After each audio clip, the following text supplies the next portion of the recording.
Good morning, Malacañang Press Corps and guest. Welcome sa press briefing. Today we have Assistant Secretary Attorney Chris Ablan to tell us more about FOI. Good morning, sir. Good morning, Rocky. Happy Valentine's, Rocky. Happy Valentine's to the Malacañang Press Corps and to everyone. Happy Valentine's, Philippines. All right, the last time we met was in December when we discussed the preparations for the FOI Summit and the FOI Awards. Today, the FOI office is pleased to give the public some updates on the FOI program. We prepared a slideshow presentation for everyone. As the designated lead agency in the implementation of freedom of information, we are glad to report the accomplishments and upcoming plans of the FOI program under the PCOO. As of today, FOI People's Manuals from the following agencies are currently available in their respective transparency seal pages in their respective websites. For national government agencies, we have 100% or 189 out of 189 national government agencies with with FOI manuals downloadable from the internet. For GOCCs, we have a compliance of 67% or 101 out of the 151 GOCCs. For state universities and colleges or SUCs, we have 88% compliance or 99 out of the 113 SUCs. And for local water districts, we have 35% or 175 out of the 500 local water districts. The publication of the manuals is a good governance condition for the 2017 Performance-Based Bonus or PBB eligibility. This year, we will update the FOI requirements for the 2018 PBB to increase agency compliance and further improve performance of agencies in disclosing their information. To further promote openness and transparency through proactive disclosure, we also required agencies to submit their agency information inventories. So the agency information inventory is a listing of all information recorded, stored, kept, controlled, or archived by any agency, which serves as reference for citizens on the scope and limitations on specific information they can request. This is a best practice we got from other agencies here in the Philippines like the PSA, the DBM, and the DOF, as well as in other countries. As of today, we have 66 NGAs and GOCCs who have submitted their information inventories. We likewise published an initial consolidated list of the submissions in machine-readable format through the DICT Open Data Portal, meaning any citizen can go to gov.ph/data and look for the FOI information inventories and see what information is already available. It's good not only for citizens but also for government because they don't need to research every time there's an FOI request. Our vision is to create the first ever consolidated information inventory under the executive branch. The FOI team has also focused on information dissemination and capacity building activities for the government, civil society, and the business sector, as well as the academe and media. In total, the team has conducted and participated in 154 knowledge-sharing activities such as orientation sessions, collaborative meetings, technical onboarding workshops, consultative workshops, training of trainers, roadshows, major events, and international fora. This February 28, we plan to conduct an in-depth orientation for the Malacañang Press Corps to provide more details on how to access government information. The FOI team will continue to conduct these activities to encourage more Filipinos to ask questions from government. As a result of our efforts, the electronic FOI portal or foi.gov.ph now has 3,253 online requests for information lodged for 218 national government agencies and GOCCs currently on board the platform. Out of these requests, 32% have been facilitated successfully and 37% are currently being processed. The rest are either denied or went out of time. Tomorrow, Thursday, February 15, the number of agencies on EFOI will increase to 267 as we will train more than 49 GOCCs and capacitate them on using the EFOI portal. Such GOCCs include the SSS and Land Bank. We envision to onboard 100% of NGAs, GOCCs, and SUCs by the end of this year to further equip them in facilitating these online requests. In the same vein, we will be improving the portal further to include more features based on feedback from the agencies and citizens. In terms of policy, we are now exploring the creation of the FOI Advisory Committee, tasked to provide strategic policy direction and oversee the implementation of the FOI program. It will be composed of government representatives and non-government representatives. We took a cue from the playbook of the Open Government Partnership, where they have a steering committee comprised of both government and non-government representatives. Likewise, we lifted the template of the FOI Advisory Committee in the US. From the government, the members will be PCOO, the Department of Justice, the DBM, the DICT, the National Privacy Commission, the National Archives of the Philippines, one representative from the Senate, and one representative from the House of Representatives. On the other hand, representatives from the business sector, the academe, the civil society, and media will compose the non-government members of the committee. This 2018, we are also focusing on expanding the program to local government units with the help of the DILG to the promotion of the local FOI ordinance. This is in response to the observation that citizens have been asking for local information from national agencies. Furthermore, capacitating the LGUs will help prepare them in the passage of the FOI bill.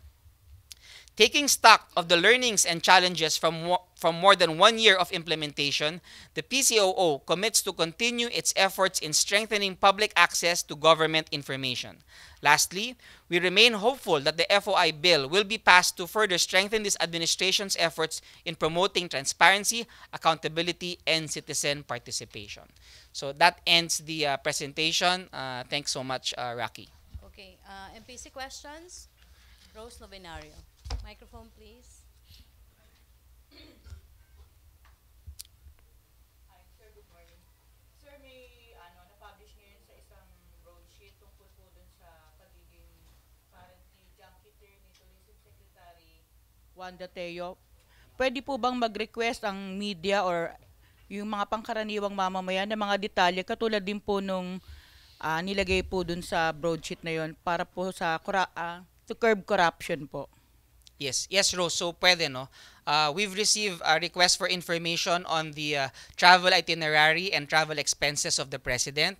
We also, for the PCO part, we've been also receiving requests for information on the travel expenses of one of our assistant secretaries. And yes, so people can ask these types of questions because they involve the use of public funds. Thank you. Okay, questions? GMA 7, Salima. Sir, you mentioned kanina doon sa mga requests po that some were denied. Yes. Bakit po sila na-deny? Yes, so they can be denied for various reasons. One of the top reasons of denying a request is the agency does not have the information. Sometimes people think that an agency has this particular information and it's not with them, so it has to be denied. The reason for the denial is because there is a time period. So if we just merely pass it on to the other agency, pumapatak pa rin yung oras, so we have to deny it and assist the citizen to say you have to ask it from this particular agency. I'll give you an example. Requests for the SAL-N of the cabinet. PCO has received requests for SAL-N of the cabinet members. We had to deny them because we're not the proper agency that has custody of the SAL-N. The ones with custody of the SAL-N for the executive branch is the Malacañang Records Office or the OP.